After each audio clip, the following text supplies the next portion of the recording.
everyone, my name is Anna, I'm a teacher, and I'm going to be taking you through how to use Flipgrid in the classroom.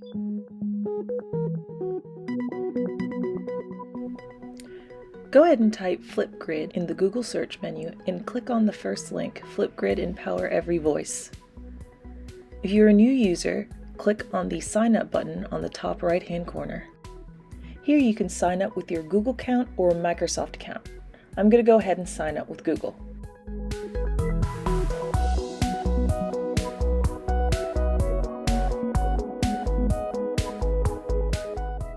After signing up, it'll take you to the landing page welcoming you to Flipgrid. Here it'll encourage you to get started with 2 easy steps, creating a topic and then sharing your join code. Go ahead and click Create a Topic. This next pop-up tells you 2 different tips to get you started. First, you will need to create a discussion question so that students can respond by video. So let's get started. Here, I'll add a title of Universal Human Rights, but you can put anything like Writing Reflection. And then I'll ask a discussion prompt that students will be able to respond to by video. Let's take a look at some of our other options. Here, we can set recording time, closed captions, topic moderation, or add additional media to the topic. These are things students can reference before responding by video.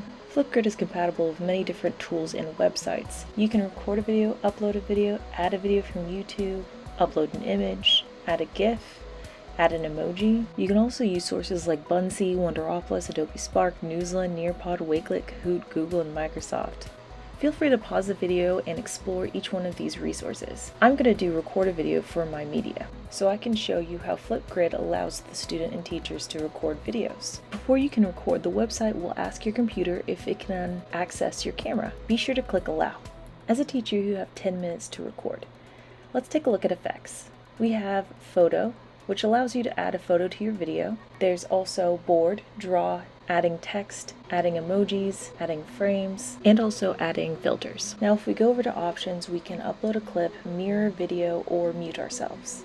Feel free to pause the video and explore the options, but for now I'm going to record a quick video of me saying hi. When you finish the video, they give you a chance to redo or click Next to go to the edit phase. Here, as the edit screen loads, you'll have a chance to trim, edit, or add more footage to your video. You can press the play button to play back your video that you created, and also move the blue toggle forward and backwards to trim your video.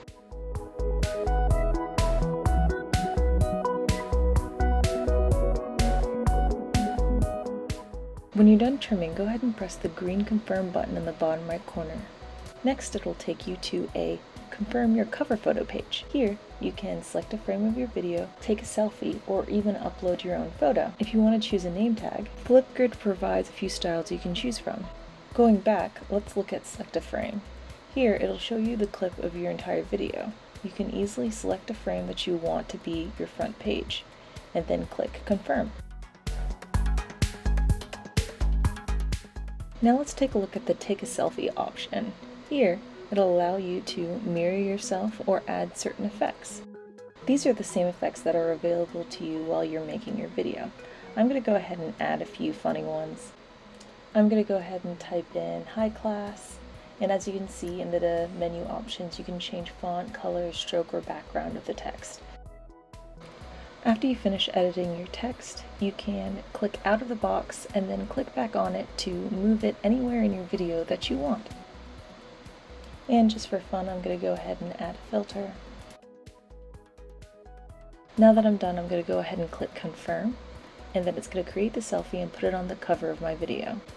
It's now going to upload my video onto the topic board. And there you go, you have successfully uploaded your first video. Go ahead and click complete, and it'll bring you back to the topic you were editing at the beginning. If for some reason you don't like what you recorded, you can easily just click the delete media button and re-record something else, or add another resource from a different website. Now let's take a look at access control. This is super important because this is how your students can access your Flipgrid. When creating things for your individual classes, you're going to want to hit private at the top tab and then student email. In this text box, you need to add the domains of the student emails. I'm going to put at georgiasouthern.edu for my school email, and then I'm going to hit enter. And here's another example domain name that your students might have. Flipgrid also gives the option to create a guest password, but I typically don't turn that on.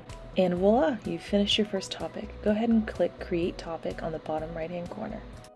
Flipgrid has prepared a link for you to share to your students. There are many different ways you can share this assignment. You can copy the link and paste it somewhere, or you can use a QR code for the students to scan, embed the code in a website. You can use Google Classroom, or you can use Remind. I'm going to really quickly show you what it looks like to share to Google Classroom. Make sure your web browser allows pop-ups from Flipgrid. If you're already logged into your Google account, it'll show you a screen like this, where you can quickly choose a class that you want to share to. So you can choose what kind of post you want to create. I'm going to go ahead and create an assignment with this. Then click Go.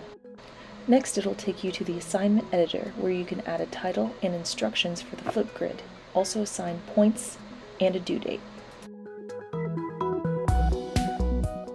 When you're done editing, go ahead and click the blue Assign button on the top right-hand corner, and then it'll prompt you saying that you have posted to your class.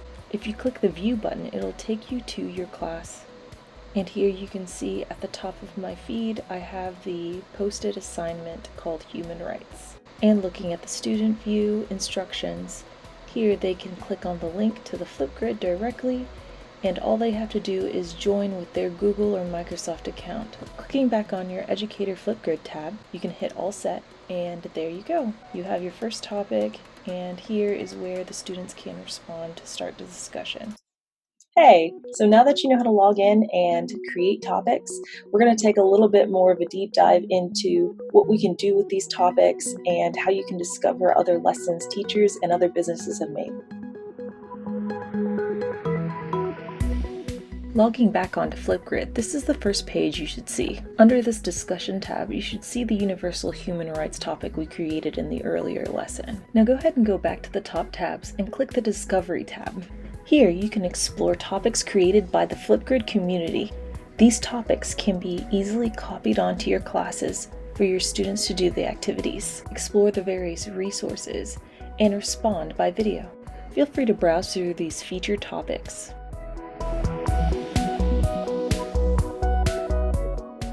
Scrolling all the way to the bottom, you get to the Flipgrid Discovery search engine, where you can search by subject, audience, or a topic. Just to narrow down our search options, I'm going to go ahead and click elementary school for our audience, and then in our topic, I'm going to type in human rights to stick with the theme we started in the beginning. Here, the search engine has found 6 relevant topics. I'm going to go ahead and click the top one and review it.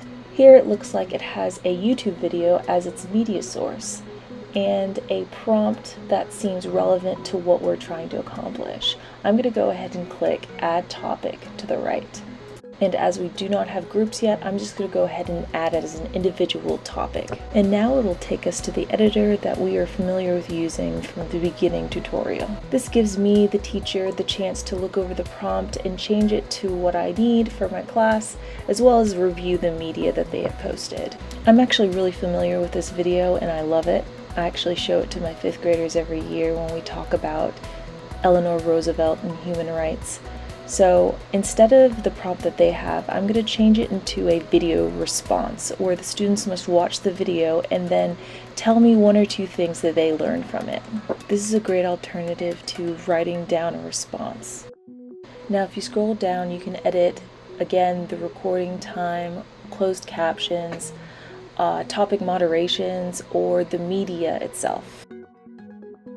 And again, the next topic we come to is access control, which is the most important. Make sure you put down the correct domain names of your students' emails. So now we're going to take a look at some advanced topic settings. The first one we're going to look at is called attachments. You can attach up to 9 external links for students to use as resources to this topic. All you need to do is add a link to whatever resource it is, and then give the resource a title, and then click Add Another Attachment. The next advanced setting is called Topic Status. You can change the status of the topic from active, frozen, to hidden, or you can schedule a date range for your topic to be active. The next advanced setting is called Topic Features. Here you can set your email notifications when new videos are posted or comments are made. Also allow students to download and share their own videos, or allow students to receive email notifications when new videos are added to the topic.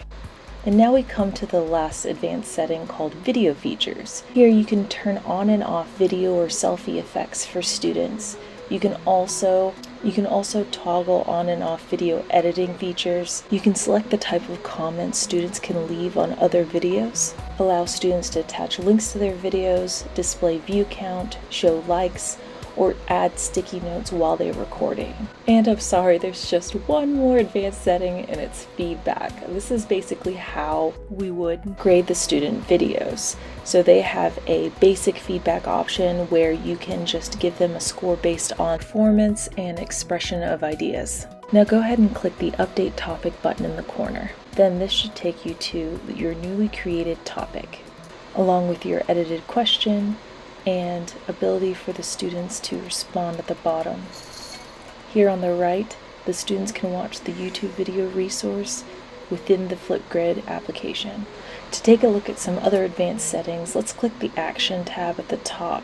Here we can edit the topic, record a response, submit to Discovery, hide a topic, share, add to a group, duplicate the topic, export data, or delete the topic entirely. Or you can hit this pencil on the top right hand corner and edit your topic to add more details or add more resources. And here you see I've successfully updated my topic with more information.